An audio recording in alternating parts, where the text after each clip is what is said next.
Hi అండి, నేను doctor Rohit Kiran, paediatric neurologist, Ankura hospital, Vijayawada. సాధారణంగా చిన్నపిల్లల్లో చాలా రకాలైన జన్యుపరమైన ఇబ్బందులు చూస్తూ ఉంటాము. అందులో అతి ముఖ్యమైనది, అతి కామన్ గా చూసేది డౌన్ సిండ్రోమ్. ఈ రోజు మనం డౌన్ సిండ్రోమ్ గురించి డిస్కస్ చేసుకుందాం. మామూలుగా ఏ మనిషికైనా కానీ 23 pairs ఆఫ్ క్రోమోజోమ్ ఉంటుంది. సో ఒక్కొక్క పేర్ కి 2 chromosomes ఉంటాయి. బట్ ఈ డౌన్ సిండ్రోమ్ పిల్లలకి ఏముంటదంటే 21st chromosome లో 3 సెట్ ఆఫ్ క్రోమోజోమ్స్ ఉంటాయి. సో దీన్ని ట్రైజోమీ 21 అని చెప్పి అంటాం. సో డౌన్ సిండ్రోమ్ పిల్లల్ని ఎలా గుర్తించాలి? డౌన్ సిండ్రోమ్ పిల్లలు కడుపులో ఉన్నప్పుడే మనం ప్రివెంట్ చేయొచ్చా? డౌన్ సిండ్రోమ్ పిల్లలు పుట్టిన తర్వాత ఏ ఇబ్బందులు వస్తాయి, దాన్ని మనం ఎలా ప్రివెంట్ చేసుకోవాలి, ఎలా ట్రీట్ చేసుకోవాలి అనేది కూడా ఈరోజు చూద్దాం. సో మనం చూసుకుంటే గనక డౌన్ సిండ్రోమ్ పిల్లలు ఫేషియల్ ఫీచర్స్ అనేవి చాలా టిపికల్ గా ఉంటాయి. ఎలా అంటే చైనీస్ ఏషియన్ ఫేస్ లాగా కళ్ళు కొంచెం పైకి ఉండటము, చెవులు కిందకు ఉండటము, ముక్కు అనేది చప్పిడి ముక్కు లాగా ఉండటము. నెక్స్ట్ మనకి ఏదైతే చేతికి ఇక్కడ 2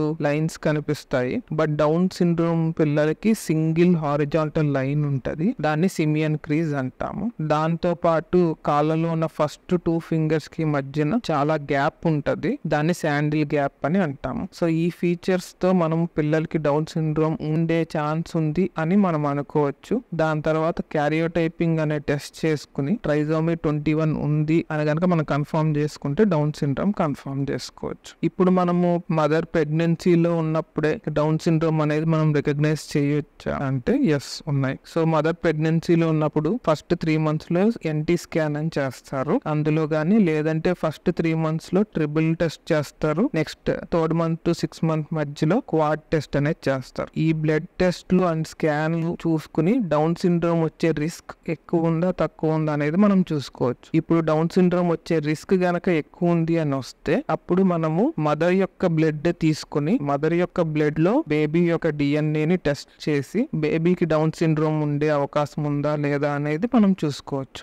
NIPT, non invasive prenatal test. So ఈ ఎన్ఐపిటి అనేది డౌన్ సిండ్రోమ్ కన్ఫర్మేటరీ అంటే కాదు, అది కూడా ఒక రకమైన స్క్రీనింగ్ లాగానే హెల్ప్ఫుల్ అయ్యింది. సో కన్ఫర్మ్ గా బేబీకి డౌన్ సిండ్రోమ్ ఉందో లేదో తెలుసుకోవాలి అంటే సో వూంబ్ లోకి సూది వేసి ఉమ్మనీరు ఏదైతే ఉంటుందో అది తీసి అది క్యారియోటైపింగ్ చేస్తే ఆ డౌన్ సిండ్రోమ్ కన్ఫర్మా కాదా అనేది మనకు తెలుస్తుంది. ఓకే, డౌన్ సిండ్రోమ్ కన్ఫర్మ్ అయ్యింది అంటే అప్పుడు పేరెంట్స్ కి చాయిస్ ఇస్తాం. ఆ ప్రెగ్నెన్సీ 20 weeks లోపల ఉంది అంటే అబార్షన్ చేసుకునే సౌలభ్యం కూడా ఉంటది. సో ఒక బేబీ డౌన్ సిండ్రోమ్ తో పుట్టిన తర్వాత మనం అసలు ఏ ఇబ్బందులు మనం ఎక్స్పెక్ట్ చేయాలి, దాన్ని ఎలాగ మనం ట్రీట్ చేసుకోవాలి. ఇప్పుడు డౌన్ సిండ్రోమ్ పిల్లల్లో కామన్ గా మనం చూసేది ఏంటి అంటే కండరాల్లో పట్టు అనేది తక్కువగా ఉంటది, శరీరం అంతా మెత్తగా ఉంటది, ఎత్తుకుంటే జారిపోయేలాగా ఉంటారు. దాంతో పాటు ఈ పిల్లలకి ఎదుగుదల లేట్ అయ్యే అవకాశం ఉంటది. దాంతో పాటు ఫిట్స్ వచ్చే అవకాశం ఉంటది. దాంతో పాటు ఈ పిల్లల యొక్క తెలివితేటలు మిగతా పిల్లలతో పోలిస్తే తక్కువ ఉండే అవకాశం ఉంటది. సో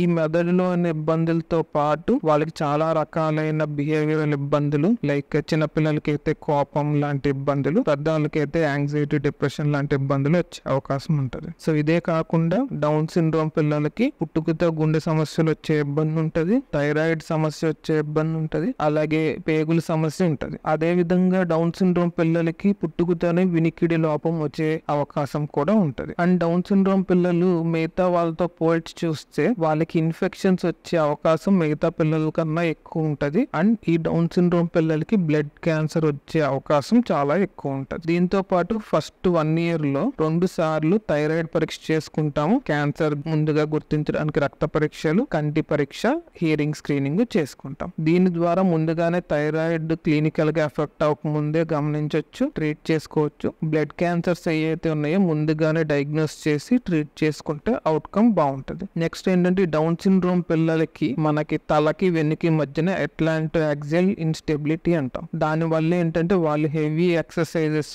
కాంటాక్ట్ స్పోర్ట్స్ ఆడేటప్పుడు ఇబ్బంది ఉండే అవకాశం ఉంటది. సో అలాంటి పిల్లలు ఏదన్నా స్పోర్ట్స్ ప్రొఫెషనల్ గా వెళ్లే ముందు అక్కడ ఎక్స్రే అనేది అట్లాంటో యాక్సియల్ ఇన్స్టెబిలిటీ చూసుకుని అది లేదు అనుకుంటే కాంటాక్ట్ స్పోర్ట్స్ కి వెళ్ళొచ్చు. నెక్స్ట్ ఈ డౌన్ సిండ్రోమ్ పిల్లలకి ఎదుగుదల అనేది లేట్ అయ్యే అవకాశం చాలా ఉంటది. దాన్ని ప్రివెంట్ చేసుకోవడానికి ఏం చెయ్యాలి అంటే పుట్టినప్పటి నుంచి ఆ పిల్లలకి నడకొచ్చేదాకా మనం ఎర్లీ ఇంటర్వెన్షన్ అని చెప్పి ఉంటది. ఎర్లీ ఇంటర్వెన్షన్ లో ఏం చేస్తారు, మన కండరాలు మెత్తగా ఉంటాయి, జారిపోతా ఉంటారు అని చెప్పి అనుకున్నాం కదా, దాన్ని స్టిమ్యులేట్ చేయడానికి ఫిజియోథెరపీ చేస్తాము, కంటి ప్రాబ్లమ్స్ ఏం రాకుండా విజన్ అది కరెక్ట్ గా ఉండడానికి విజువల్ స్టిమ్యులేషన్ చేస్తాము. వినికిడ్ అనేది బాగా డెవలప్ అవడానికి ఆడిటరీ స్టిమ్యులేషన్ చేస్తాం. అలాగా డౌన్ సిండ్రోమ్ పిల్లల్లో ఎదుగుదల తొందరగా వచ్చేలా చూసుకోవచ్చు. పిల్లల్లో రకరకాల మెడికల్ ఇబ్బందులు అనేవి ప్రివెంట్ చేసుకోవచ్చు. బట్ డౌన్ సిండ్రోమ్ పిల్లలు మిగతా పిల్లలతో పోలిస్తే తెలివితేటలు అనేవి తక్కువగానే ఉంటాయి. మామూలు పిల్లల్లో 90 అంతకన్నా ఎక్కువ ఉంటాయి. డౌన్ సిండ్రోమ్ పిల్లల్లో 50 నుంచి 70 దాకా ఉండే అవకాశం ఉంది. అండ్ ఇవన్నీ కూడా మనం జాగ్రత్తగా చేసుకుంటే డౌన్ సిండ్రోమ్ పిల్లలు వాళ్ళ యొక్క లైఫ్ స్పాన్ 50 నుంచి 60 ఇయర్స్ దాకా సునాయాసంగా మనం చేసుకోవచ్చు. Thank you.